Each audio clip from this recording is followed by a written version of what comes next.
Welcome back. President Trump doubling down on his calls for a border wall with Mexico before heading off to Camp David to meet with senior advisors. Let me bring in California Democratic Congressman Khanna right now. He is the vice chairman of the Congressional Progressive Caucus. He sits on both the House Budget and Armed Services Committees. And Congressman, it is good to have you on the program this morning. Thanks, Maria, for having me on. We just heard from Senator Shelby, and he could not identify what the Democrats want.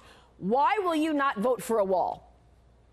Well, two things. First of all, we should have the functioning of government taking place and not hold that hostage to any president's personal cause. Look, I represent Silicon Valley. We can't have companies IPOing, which is hurting the markets or making things more volatile. So let's fund government, and then separately, let's have the debate on immigration. But Senator Shelby said, what do the Democrats want? I say we want very simply three things. First, the president should level with the American people that he was wrong. Mexico isn't going to pay for border security. He wants Congress to pay for border security. Secondly, he should have a path for the Dreamers to have some legal way of staying in the United States. And third, he should recognize that this is the 21st century. Most people who are here in an undocumented way have overstayed their visas. Where we need the investment is on better technology, better sensors, better enforcement, not on a wall, which is a 15th century idea. But what's wrong with the wall? I mean, you're not going to leave your doors unlocked and let anybody come in. You have a wall and a concrete stopping from strangers coming in. Can you really say a wall doesn't work? Well, I think we have more technology, right? I mean, in my house, I don't have a wall around it, but I have an alarm system. So I think that if you're going to look at what the marginal benefit of investments are, you would get more from funding some of these technology solutions.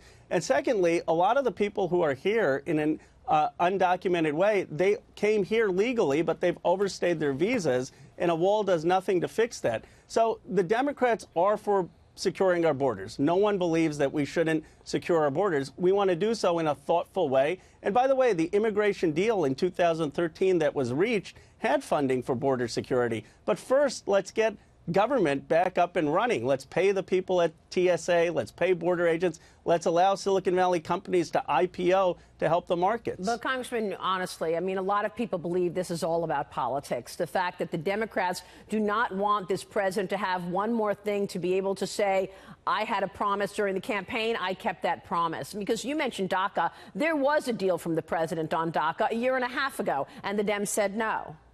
He actually didn't take the deal. The Senate had a bipartisan bill that the president rejected, and the president wanted a far more conservative version. But the reality is the president's campaign promise was that Mexico was going to pay for it. And he still hasn't explained why Mexico isn't paying for it. And so I think that that is important for him to level. But put the politics aside. Let's talk about funding for border security and the best way to do it. And a lot of the experts will tell you that the president's idea of a wall isn't actually what's going to secure our borders. It's not what's going to help against drug trafficking and sex trafficking and all the problems that he's identifying. And I want to be clear, because you have not been afraid to stand up to leadership in your party when you feel it doesn't make sense and when you disagree. You've said that you are opposing the House Democratic Rules Leadership Package. I want to know why you're doing that. Explain the rules package and what you don't like about it. And also this broader divide within the Democratic Party. I mean, you are the vice chairman of the Congressional Progressive Caucus. We know that you've got lots of members who are pulling the overall party all the way to the left, and that goes against what many moderate Democrats want to do in terms of leadership. So how are you going to correct that?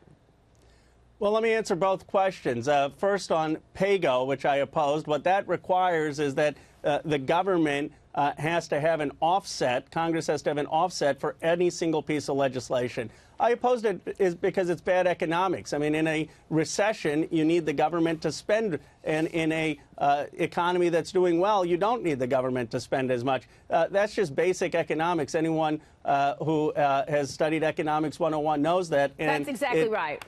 You know, so I oppose that on that principle. Your broader question is a good one. And look, I have not been partisan. For example, even though I disagreed with the way the president has pulled out of Syria, I actually support his decision to start pulling out of Syria and Afghanistan. And there were many congressional progressives who worked with people on the right on a policy of more foreign policy restraint.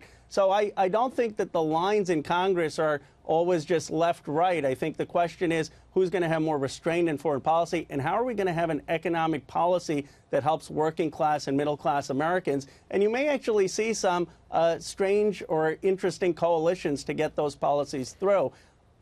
Well, one of your colleagues, Alexandra Ocasio-Cortez, wants to raise taxes on the top earners, and we know that the top 10% of all earners already pay 70% of the tax in this country, sir.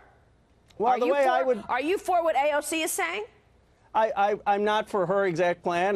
My view is we can get the revenue by getting us out of bad wars, by repealing a large part of the Bush and Trump tax cuts, and by taxing companies who are making a lot of their money overseas. I mean, right now we are not taxing companies overseas. So there are disagreements within the Democratic caucus on the exact way to get something done. But I think at the end of the day, the basic party will be unified on a few goals. We want an infrastructure bill. We want to lower the cost of prescription drugs. We should try to get out of these bad wars. We need to bring jobs to places left behind. And frankly, some of these ideas aren't even partisan. Look, I was at the White House 2 weeks ago. The president signed a bill working with the White House Innovation Office to modernize our federal websites. We have to find common ground in this country. We can disagree, but what are we doing to make sure the country is moving forward so we lead the 21st century and not China? So many of your colleagues, and you included, signed this farm bill, $867 billion, and it really is